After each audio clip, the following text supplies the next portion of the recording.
Hello, Professor Benson. I am Armanii Woods, English 244, African American Literature. I will be performing my final video called Self-Perceptions in African American Literature. Stay tuned. One of the prompts that I chose was B from section 1. It read, identify two of your favorite texts and outline why those two texts are most important to you. We read a plethora of texts in African American literature class, but one of the texts that stood out to me the most was The Black Arts Movement, 1972, by Larry Neal. It posed a question on whose vision of the world is finally more meaningful, ours or the white oppressors. Well, ours as in, the Black Americans. Is as a person of the Black youth, I feel as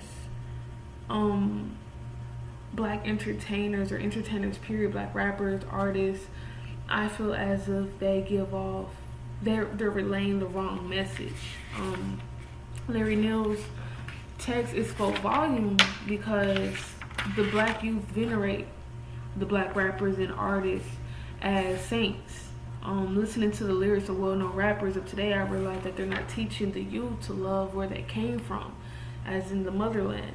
They mostly talk about sex, money, drugs, degrading women.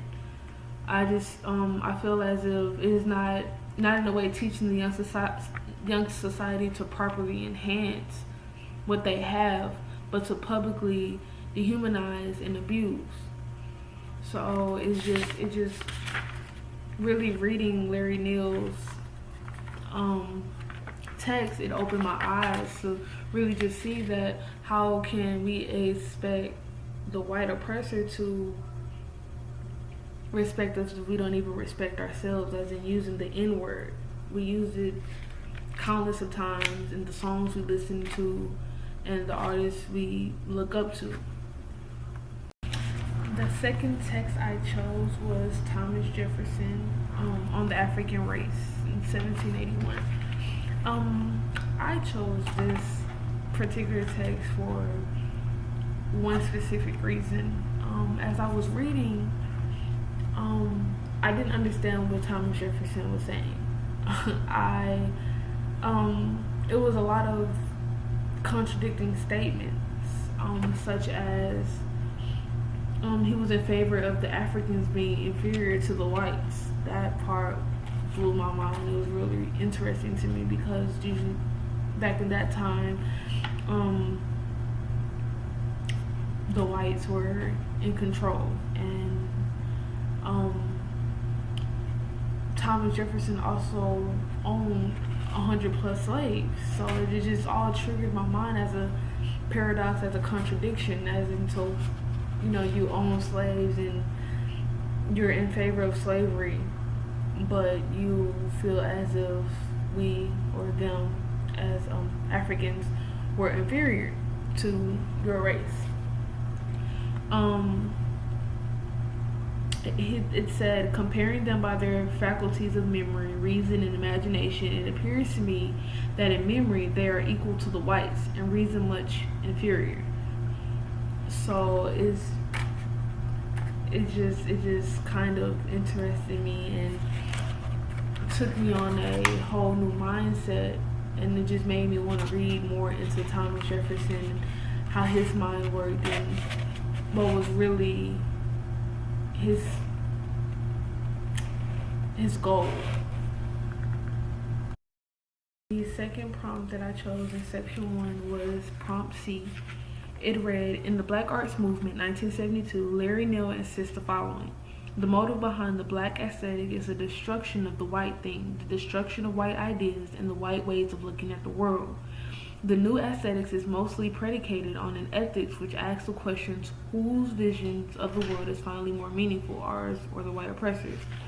Given Neal's perspective, are there any aspects of your lived experience that Neal might consider illustrative of the oppressive system that needs to be destroyed? Given Neil's perspective, there are plenty of aspects of my lived experiences that Neil might consider illustrative of the oppressive system that needs to be destroyed, such as the black entertainment system. Entertainers, once again, often speak about sex, money, and drugs.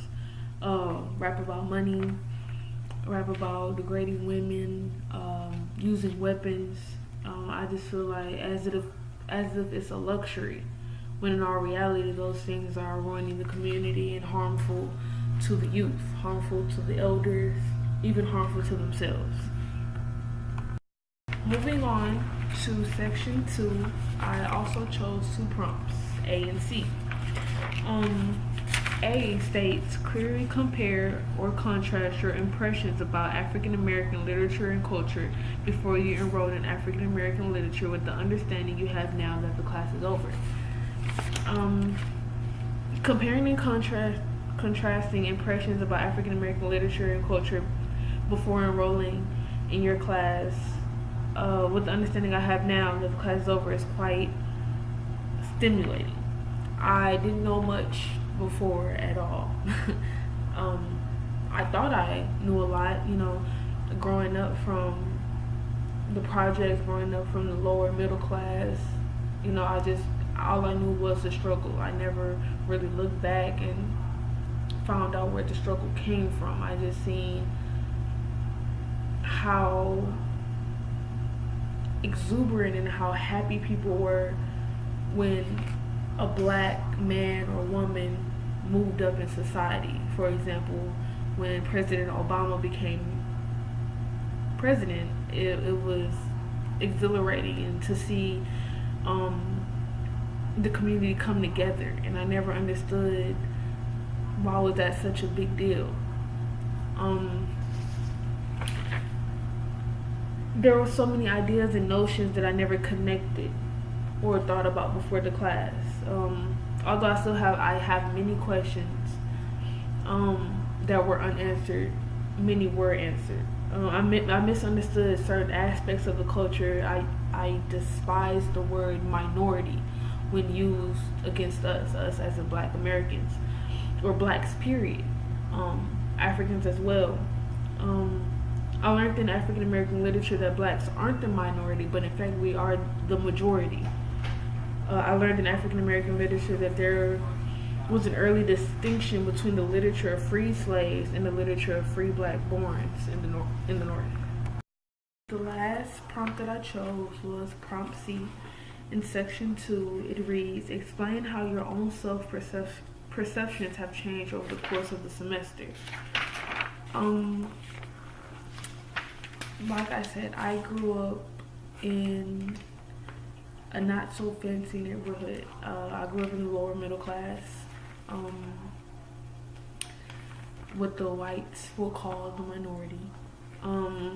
My own self-perceptions have changed over the course of the semester in ways that I felt weren't possible. African American literature has opened my eyes to a great deal of wonders. I was in denial and stubborn about my culture. I never took out the time to actually learn about my history. It always was an interest to me, but I never took out the time to actually go in depth about it. I just felt like as if I knew it all because I'm black, so I just feel like knowledge just came with the race. Enrolling in this course this semester, I learned that blacks are more than what society portrays us to be. We are more than just slaves. We have more to offer. We have more to teach than what the oppressors think that we know. It pained me to actually read upon how the white man saw us and how they treated us. Going back in depth about Thomas Jefferson, it really opened my eyes to see that even some of his race thought that we were inferior. That really touched my heart. watching Bamboozled, watching a lot of Black Panther films, I just really got to understand my culture a little bit more, and it helped me respect my society, and it helped me wanting to move forward and to just teach others what I've learned and also learn more. This African American course has just wanted me, it has helped me wanting to go further in life and go further into learning about not only my past, but just Africans period. It's beautiful how we went from there to here and how we are still evolving today.